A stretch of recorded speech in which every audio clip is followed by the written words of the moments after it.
Okay, let's start.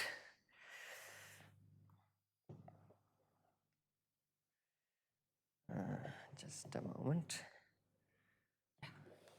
Okay, so now that we know some, that we have learned some mathematical preliminaries to do electromagnetism problems, let's start doing some problems. Now, certainly, what the kind of special function theory we have learned will not certainly be enough, right? We need to learn many more functions and to solve more difficult problems. But with what we have learned, the spherical harmonics in D equal to 2 and 3, and the Bessel functions I and J, we can solve many problems, many electromagnetism problems, in particular many electrostatics problems. Okay, so today we'll start with an electrostatics problem of a charge in a can.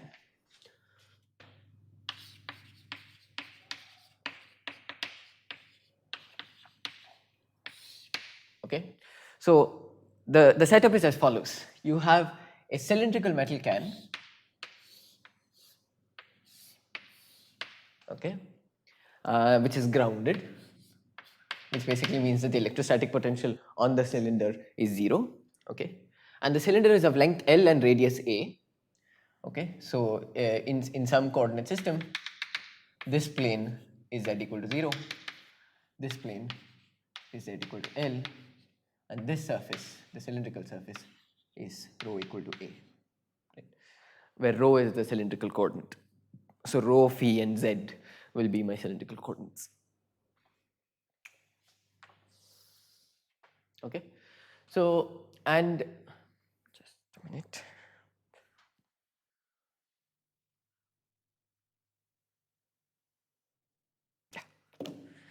Yeah, so, and the problem is to find the electrostatic potential inside if I put a point charge at some point rho 0, phi 0, z 0. Okay, so the problem is the following. You have a metal can, okay, and which you have grounded. Okay, conducting metal can basically means that it's a conducting can, and you've grounded it, so the potential on it is 0, and you've put a point charge inside. Now the question is to find the electric field inside this can.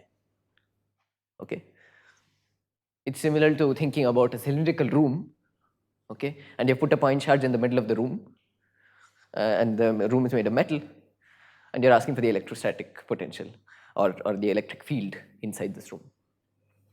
Okay, so as you know, the equation we need to solve in this problem is basically the Poisson equation, with the charge density being this delta function at this point. Okay, so the equation we need to solve is grad squared on the electrostatic potential, which is always phi, to differentiate it from the coordinate phi. I'll use var phi here and phi here. Okay, is equal to minus q, which is the point charge placed here, over epsilon naught times the delta function at r minus r0. Okay, now the delta function, when written in coordinate systems that are not Cartesian, will acquire a Jacobian factor, right? So this is something you can check if you don't know already, but the delta function in cylindrical coordinates has a form that looks like this.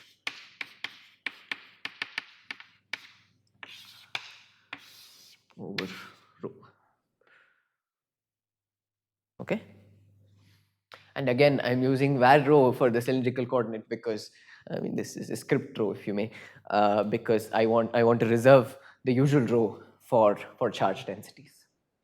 Okay, so this is the PDE we must solve, and this PDE must be solved with the boundary conditions that phi at rho equal to A equal to 0, which is this surface, the cylindrical surface, and since it's grounded, it's 0 there, and phi at, so these are the boundary conditions, phi at z equal to 0 equal to 0 is the same as phi at z equal to L. Okay. Now basically this is the boundary value problem we need to solve. This completely specifies the boundary value problem because you've given the boundary values as well as the PDE you must solve. Okay, so this is the charge in a can problem basically.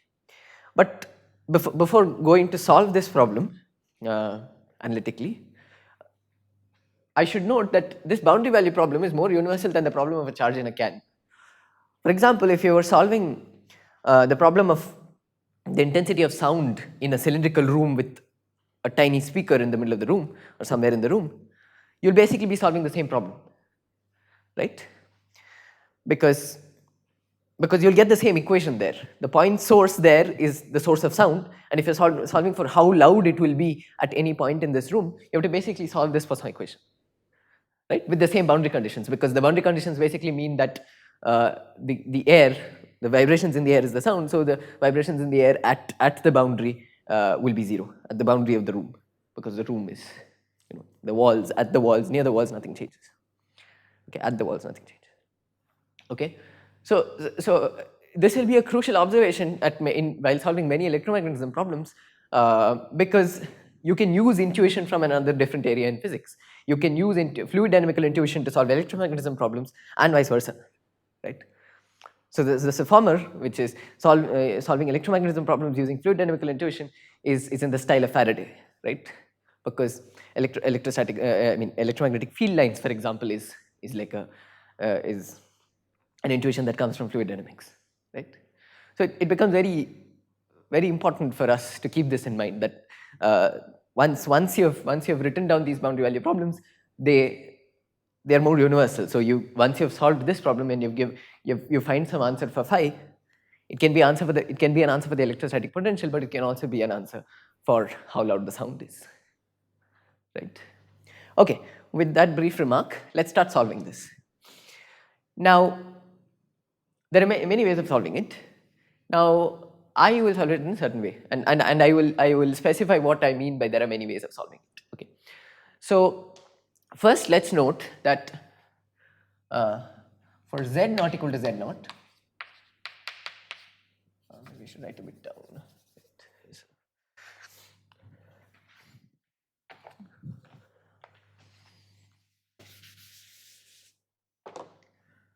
For z not equal to z naught, the equation we need to solve is grad squared phi equal to 0.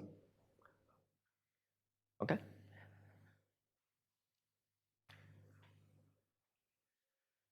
So basically I'm saying there's this z equal to z naught plane which contains the point charge.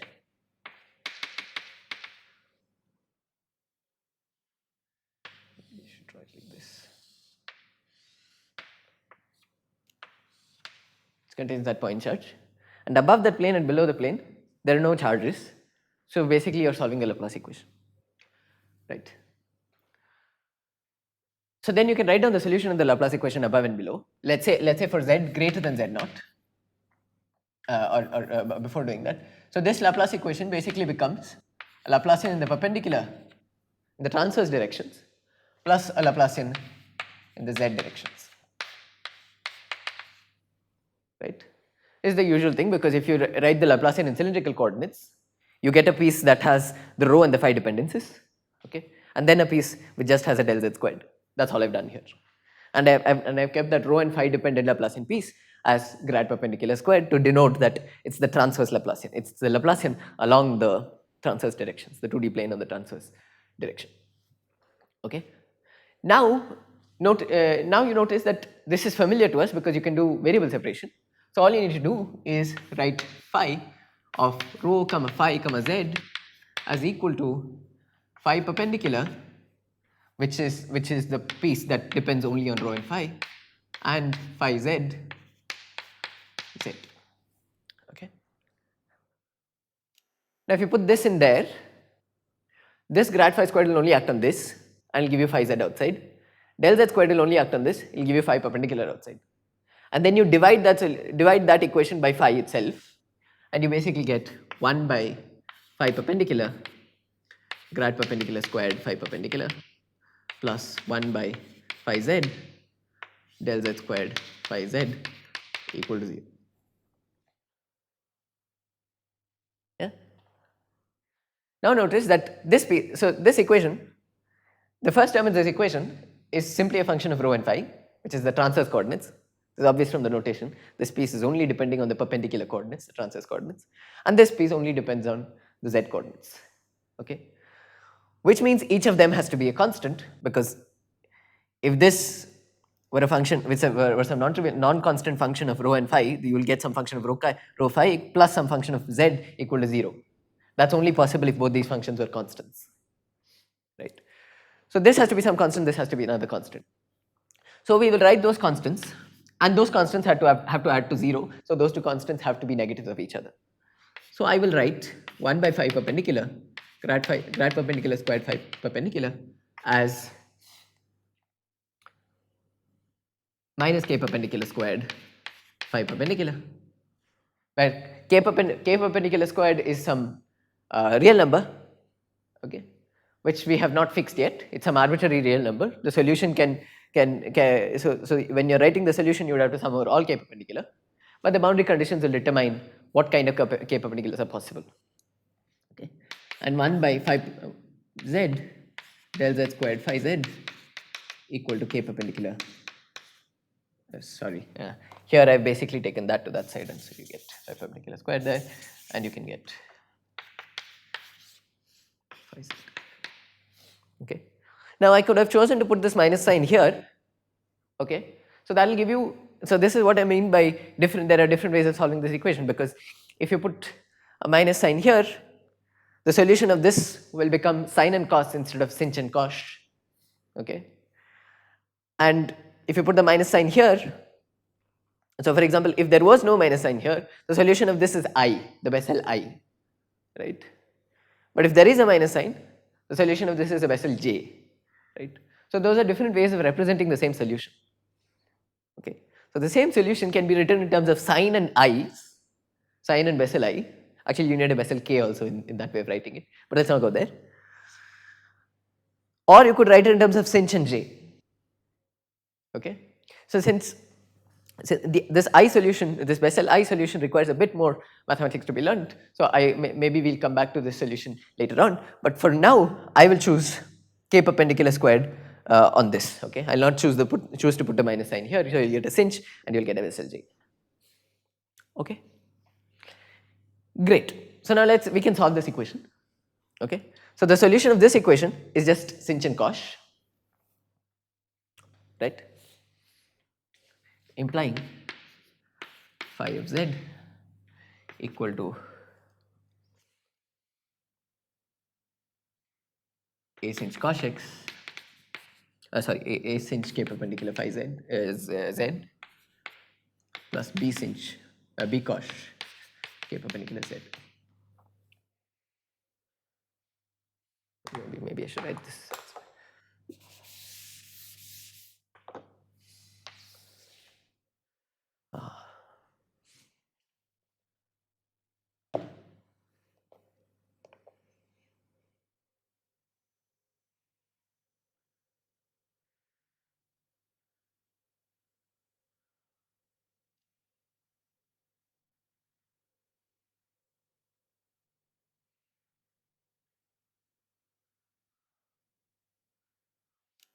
Okay. So now we can solve this equation, this phi z equation, and the solutions of that phi z equation are just phi z equal to sinh or phi z equal to cos or some linear combination of. Basically, the general solution is a linear combination of sinh and cos. Now, how do you determine the linear combination? By using the boundary conditions. Okay, the boundary conditions along the z. Now remember that for z less than, so we need to solve it for z less than 0. For z less than z naught. And for z greater than z naught, because there is a point charge on the z equal to z0 plane. So for z less than z naught, at z equal to 0, it should be a 0. Okay. The only linear combination of sinh and cos that gives you 0 at 0 is just sinh, which means that phi z is proportional to sinh z. Okay. And then for z greater than z naught, phi z has to go to 0 at z equal to L. Okay. And the only linear combination of sinh and cos that gives you 0 at L equal to z equal to L is the following. You could write this as a linear combination of sinh and cos, but it's far easier. I forgot a k perpendicular here, k perpendicular z as k perpendicular L minus z. It's obvious that when z equal to L, sinh of 0 is 0. Okay. So these two solutions above the z equal to 0 plane and below the z equal to 0 plane manifestly solve the boundary conditions as well as the differential equation we wrote up. Okay. Now there's some very useful notation to write the solution at once for z greater than and z less than 0, which is to write phi z of z proportional to sinh k perpendicular z lesser sinh k perpendicular L minus z greater. Okay. Where z lesser and z greater are some useful notation defined in the following way, where z lesser equal to z if z is less than z naught, it's equal to z naught if z naught is less than z. Similarly, or maybe I can just write it here, greater is just greater. Okay. So notice that when z less than z naught, z lesser is z. So this is the solution we want, and this is just some function depending on z naught, it's just some constant, so it doesn't matter. And for z greater than z naught, this will be z naught, z greater will be z, and this is the solution we want, and this is some constant which depends on z naught only. Okay. So what we have found is that our solution should be of this form. Our full solution, rho phi z, should be this proportionality constant I can absorb into phi perpendicular, rho perpendicular z times sinh k perpendicular L minus z greater sinh k perpendicular z lesser.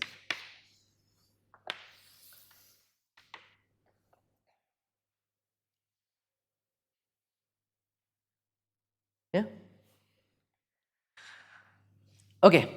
Next we need to come to the phi perpendicular solution, but that also we can do, because one thing maybe we should have noted is that both of these are just eigenvalue equations of the Laplacian. Okay, this is why we really solved the eigenvalue equations of the Laplacian. Note that we get both a Helmholtz equation and a Screen-Poisson equation. The Helmholtz equation is here and the Screen-Poisson equation is here. Right? So the Screen-Poisson we just solved. Okay, they're just the vessels. Right? Because sinh and cos are really vessels. They're vessel I0 and I1. Okay, in D equal to 1. And this we know how to solve, right? Because this is a negative eigenvalue equation of the Laplacian, and the negative eigenvalue eigenfunctions of the Laplacian are just Bessel J's times the spherical harmonics in D equal to 2. But the spherical harmonics in D equal to 2 also we know from complex analysis, remember, because it's just e to the I plus minus I m phi. So we write rho perpendicular z as proportional to Jm k perpendicular rho times e to the I m phi. I'll sum m from minus infinity to infinity. So now m here, notice, is undetermined. M can be anything. Okay, it can range over all the integers. Okay, it can go from 0 to infinity. But I'll make it go from minus infinity to infinity.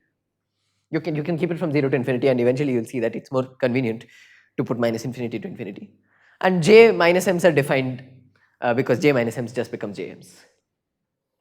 Right? So the most general ansatz you could have written down, I mean, if we're putting this in here, we get phi rho p comma z equal to summation m going from minus infinity to infinity, some cm, some constants, which we have to fix, jm. How do you fix this? By boundary conditions. Jm k perpendicular rho e to the I m phi times sinh k perpendicular L minus z greater sinh k perpendicular z lesser. Right? That's simple enough. Now, notice something. Our boundary conditions as well as the Laplace equation is independent of phi going to phi plus psi. Okay, the angle coordinate, you can add an arbitrary angle coordinate, you can add phi plus pi or pi by 3. Okay, the boundary conditions are invariant because the boundary conditions are just rho equal to a, it should be 0, at z equal to 0 and L it should be 0. That's irrelevant. I mean, phi of change in phi is irrelevant to those boundary conditions. And if you look at the Laplace equation, okay, the Laplace equation in 2D, it just has a del squared by del phi squared. Okay, and that's also invariant, and phi going to some phi plus psi, where psi is some constant. Okay, but our Poisson equation has a delta of phi minus phi naught on the right hand side, right? If you remember. So note that the Poisson equation there has a delta phi minus phi naught. Okay, which means that both sides of the boundary conditions and everything only really depends on phi minus phi naught. I mean, boundary conditions doesn't depend on it, the Laplacian doesn't depend on it. The solution has to depend on phi minus phi naught. Okay, so without loss of generality, I can just put a phi minus phi naught here, right? That's just a constant addition anyway. It's just absorbing into Cm, but that will make our life easier. Cm will not have all these random e to the im phi's, right? So I'll just put a phi minus phi naught there. Okay,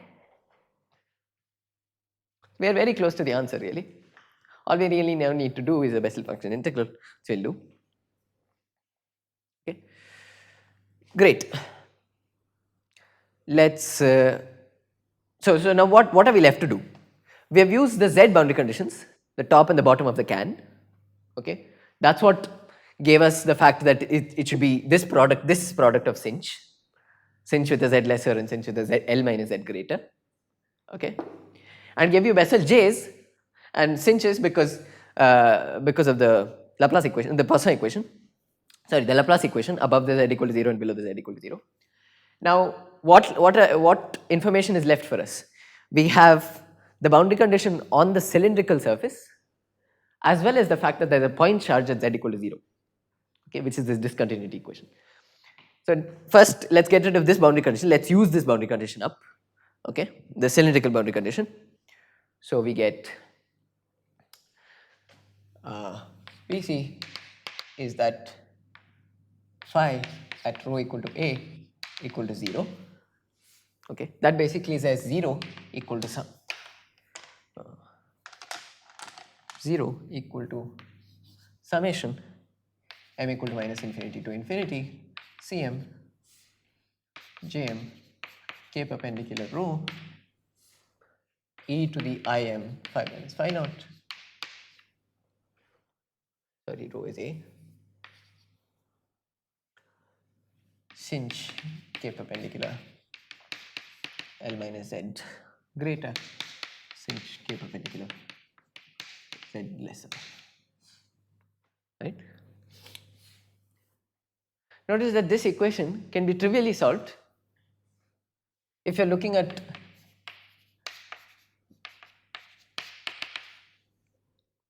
k perpendiculars such that Jm k perpendicular A is 0 for all m.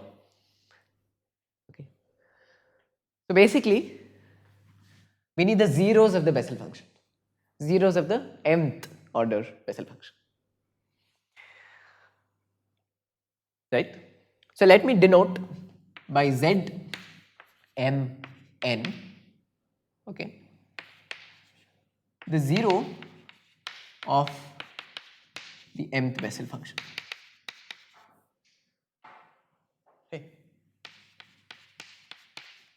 Okay, where n is some index labeling the zeros.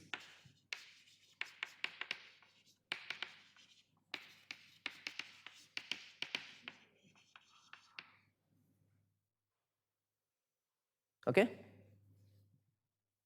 right. Okay, which means j k perpendicular A should be one of these zeros. It can be any of the full set of zeros, right? Remember that the Bessel function crosses the x-axis many times, just oscillatory, right? Because the Bessel function is really a generalization of the sine function, remember? The sine is really the Bessel function d equal to 1, and sine goes through the x-axis many times. And since the Bessel J is a generalization of that, it has to cut many times. Okay? So n is the label for all those zeros. Which means k perpendicular is just zmn by a. So then, incorporating this boundary condition, our solution now becomes phi rho phi comma z summation m equal to minus infinity to infinity summation n equal to 0 to n equal to 1 to infinity, first root to infinite root because infinite number of roots. Okay. Cm, this constant can now in general depend on n. We see that it does not. And Jm, k perpendicular is zmn over a rho e to the im phi minus phi naught since k perpendicular now again is zmn over a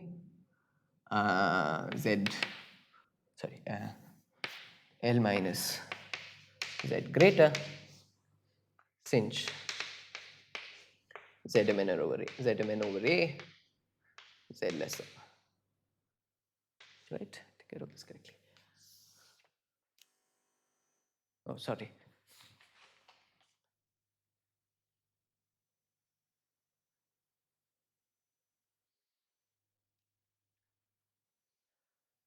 Okay. Wonderful. Now, we went through around, some time, probably half an hour, of doing a lot of things to get to the ansatz, right?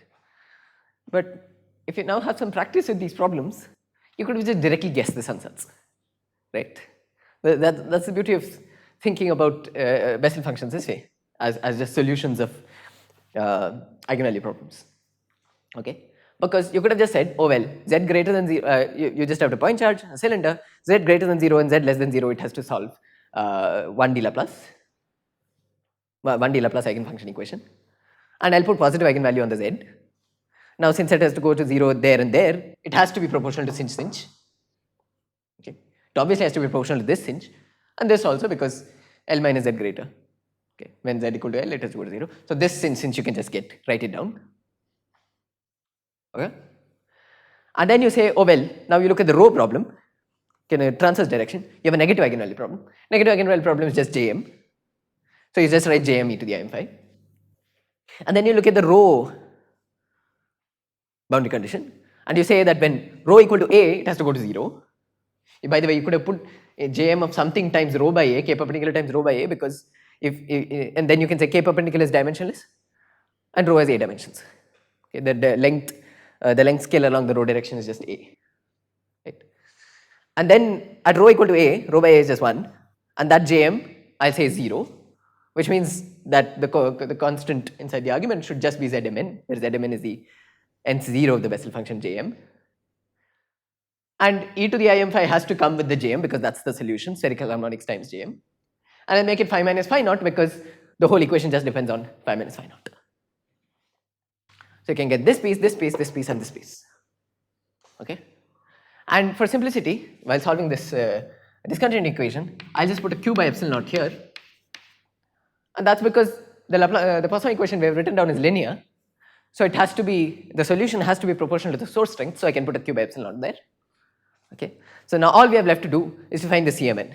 You could have really just written this down from the beginning. Okay? So what are the arguments I'm using? I'm using linearity for this.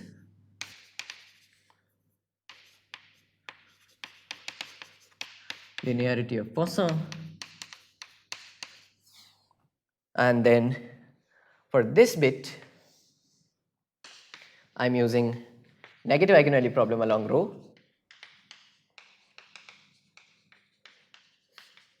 Negative eigenvalue problem of the Laplacian along the transverse direction, grad perpendicular squared. This bit is positive eigenvalue problem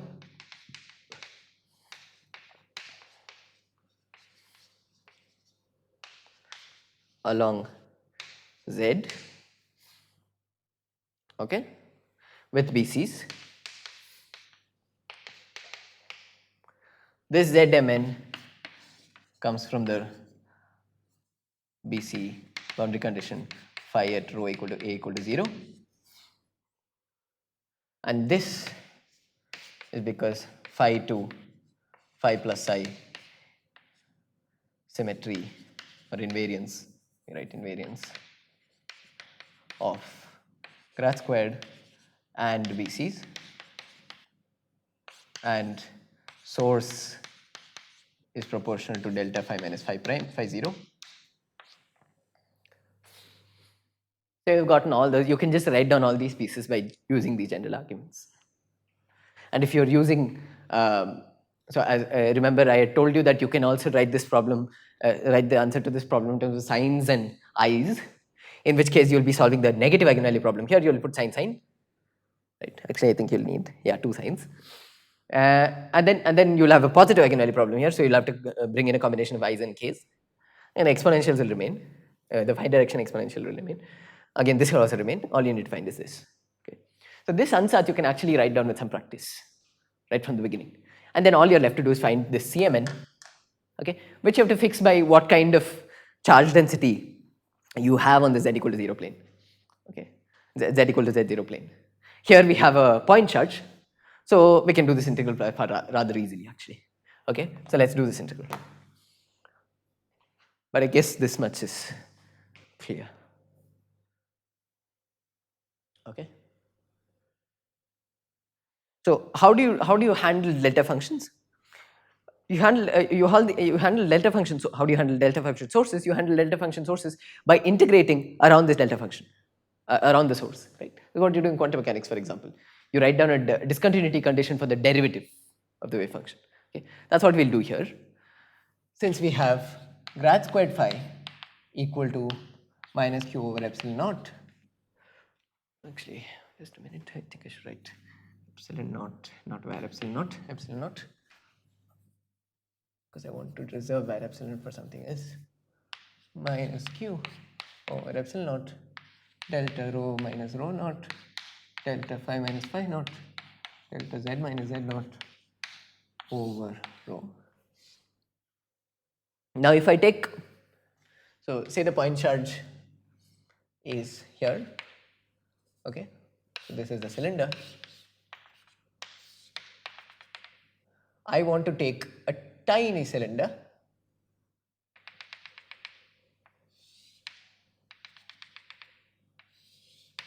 okay, defined by z equal to z0 plus and z equal to z0 minus, basically z0 plus epsilon, z0 minus epsilon, epsilon tending to 0, okay, and integrate this equation over that, okay. So the phi dependent parts will not have any discontinuity along this, only the z dependent part will have a discontinuity, I mean the z derivative you have to care about. So you'll basically get del phi over del z, or in other words I'm using Stokes' theorem, okay, del phi del z over z equal to z naught plus minus del phi del z at z equal to z naught minus, okay, equal to, if you integrate this delta function around z equal to z0, you just get 1. So you just get minus q over epsilon naught delta rho minus rho prime delta phi minus phi 0 over rho.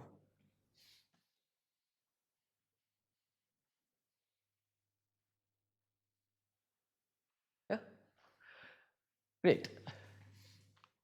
Now you can just feed in this ansatz that we just wrote down into this. Okay, let me do that. Now notice why I put a q by epsilon naught, or I took a q by epsilon naught out of the c's there, because this q by epsilon naught and that q by epsilon naught are cancelled. Okay, which is nice. So I get summation m equals minus infinity to infinity, because I'm summing over all the Bessel functions, and then I sum over the zeros of the Bessel functions, okay, with some arbitrary coefficients. Okay, sum jm k perpendicular we found was just zmn, because this has to go to 0 at z rho equal to a. Okay, and then you have an exponential im phi minus phi naught, and then you had a sin sinh, but now you have to differentiate that sin sinh. So let's start differentiating. At z equal to z0 plus, okay, you will just get sinh zmn over a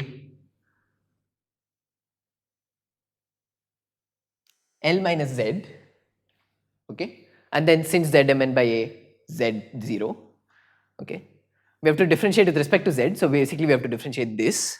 So we get zmn over a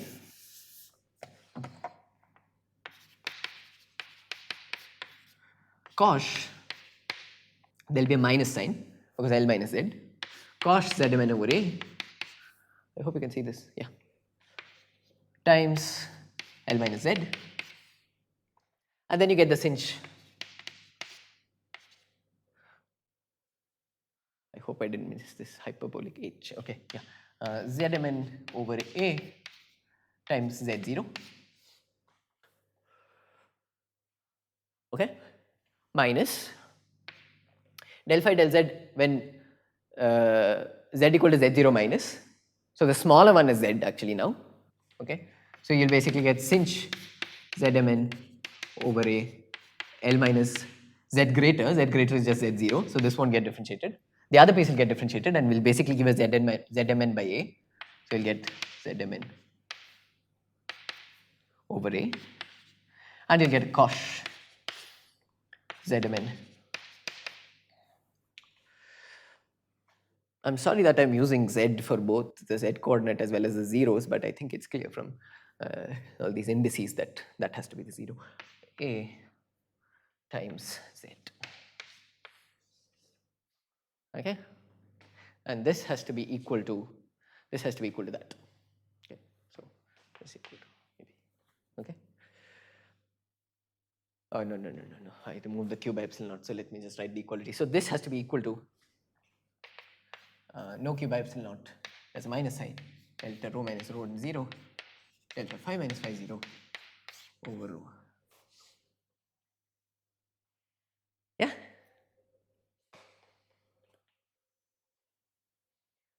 But notice that this can be simplified very nicely because this is just addition rule for hyperbolic functions, hyperbolic sinh. So this you get summation m equal to minus infinity to infinity, summation n equal to 1 to n infinity, cmn jm zmn rho over a. Unfortunately, I think we'd have to erase some part of the board, right? Rewrite. Okay. E to the im phi minus phi 0. Okay. Minus zmn by a. This minus cancels that minus, so I'll just write zmn by a. Sinh that plus that. Sorry, you're supposed to put z0 after doing the differentiation. I'm sorry about that. So this plus that is just zmn by a times L. Okay, and this is equal to delta rho minus rho 0 delta phi minus phi 0 over rho. Yeah. Next, we need to do an orthogonality integral in the rho as well as the phi. Orthogonality integral in the phi is easy because that's just Fourier transform, which we all know. Orthogonality integral in the j is also easy, but we need to know an integral identity of the Bessel j's along with these zeros, which is called a Lommel integral, which I'll write down. Okay, so this much is fine, I suppose. So now let's do the orthonormality integral. So maybe I can erase there and write there. So that's that.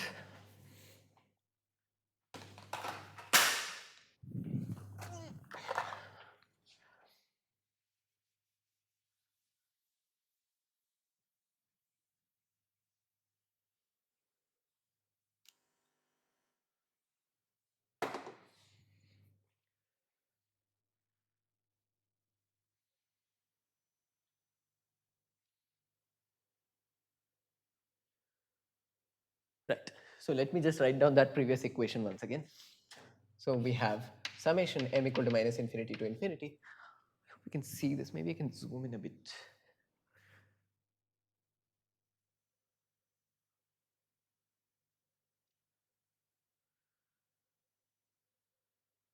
That's better, I think. So summation m equals minus infinity to infinity, summation n equal to 1 to infinity, right? Cmn. The minus signs went away, q by epsilon naughts went away. You have Jm Zmn over A. And then we have, what else was there? Exponential Im phi minus phi naught Zmn over A. And then a cinch, things added. We just said Zmn over A times L. Okay? And this thing was equal to delta rho minus rho naught delta phi minus phi naught over rho. Okay?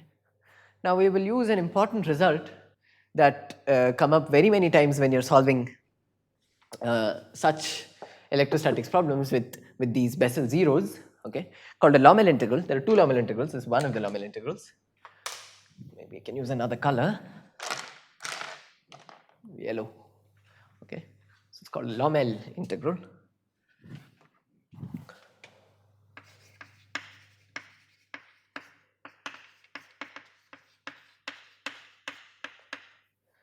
Which is simply a finite definite integral of the Bessel function 0 to a rho d rho jm zmn nth 0 of the Bessel jn rho over a times n primeth some another 0 of the Bessel j's rho over a is equal to jm plus 1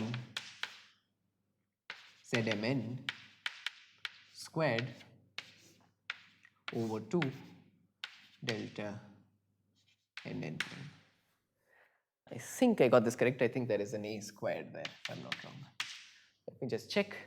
So you can find this Lommel integral in many books, but you can also derive it. I'll outline by how you can derive it in an easy way, which you can also find in Lebedev and Schwinger.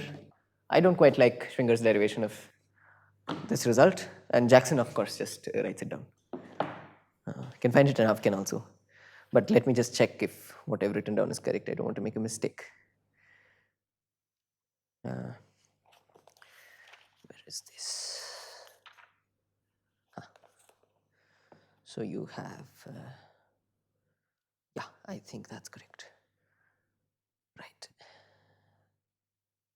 Right. Yeah, that's right. Okay. So now we can use this Lommel integral. Okay. And let me say a couple of things about what's happening here. Remember that when you were doing boundary value problems, easier boundary value problems, say in Cartesian coordinates, where you get these signs, okay, how do you determine these coefficients? But say these JMs are just signs, okay, like in this box problem in Griffiths, okay. You again used a similar orthogonality integral. You just multiplied a sign, integrated over sign, that just gave you 2 by L, and then the source will get integrated. There will be a 2 by L times a delta function, so the sum will take only one term, and so you can find each Cn. The same thing we want to do here, right? So we just multiply by another Bessel, which is like the analog of this other sign, okay, do this integral, and then this delta function will pick out one term in the sum, and you can find the Cn. Okay, so let's do that. So you have summation m equals minus infinity to infinity, summation n equal to 1 to infinity, Cmn. I will multiply by jm z n prime rho by a, just like in this identity I've written here.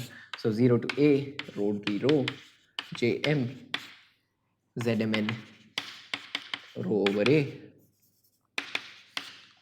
jm zmn prime rho over a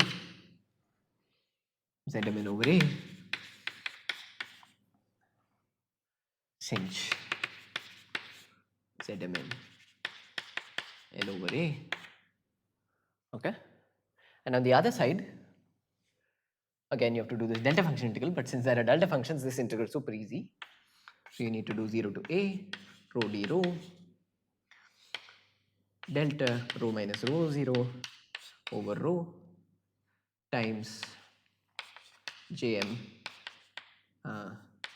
zmn prime rho over a times delta phi minus phi naught. Finding these coefficients is really the only complicated part in this problem. The rest you could have just guessed.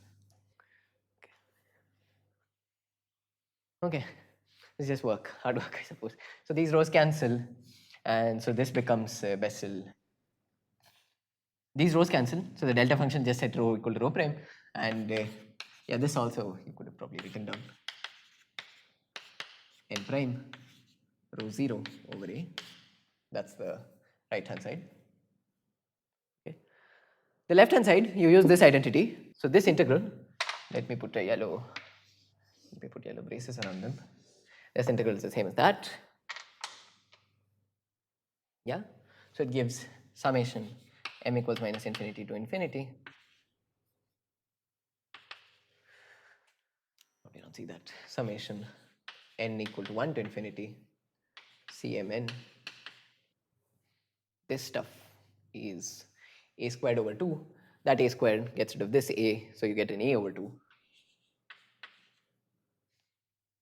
Okay, jm plus 1 times zmn prime squared, and the delta function will get rid of this n sum, which is the sum over the zeros, different zeros.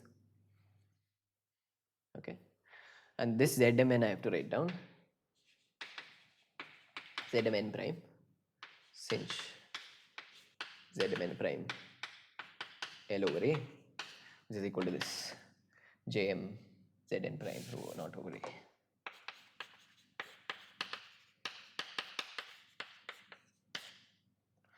Right. Yeah, we're almost there.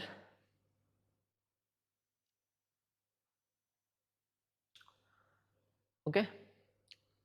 Now I think I've forgotten something. Yeah, I did forget the exponential. There's an exponential im phi minus phi naught. Sorry about that. A times e to the im phi minus phi naught. Okay. And the delta function phi minus phi naught I forgot here. Basically forgot about the phi naught, phi part of the whole equation. Okay, so now this side must be proportional to a delta function. Okay, for this side to be a delta function, the only way for that to be possible is if this whole thing was just 1 by 2 pi, right? Because remember, again, so you need to realize that there are these orthonormality integrals, like the Lomel integral, and what I'm going to write down, n equal to minus infinity to infinity 1 by 2 pi e to the in phi minus phi naught. Remember, is just delta phi minus phi naught, right? So for this equation to be true, this bit must be equal to this bit by 2 pi. Yeah. Hence we conclude, let me move the board.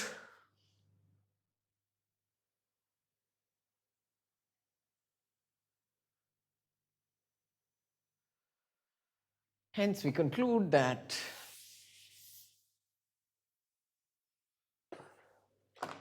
CMN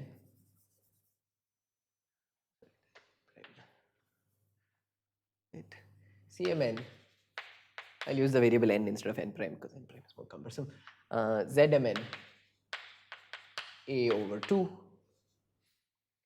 j m plus 1 ZMN squared sinh ZMN L over A should be equal to 1 by 2 pi times whatever is the coefficient on this right hand side, Jm ZMN over A. Sorry. Okay, so that gives you CMN. Actually, yeah, CMN does depend on n. I'm sorry, I said earlier that CMN doesn't depend on n. It does depend on n, which implies CMN equal to this 2 cancels that 2, so you just get a pi, right? So you get 1 by ZMN a pi from this bit coming here, and then you get a Jm ZMN rho naught over A divided by Jm plus 1 Zmn squared times the cinch. Okay, so we're done. We're done solving the problem because we have the electrostatic potential since we have the coefficients. Let me finally just write down the full solution.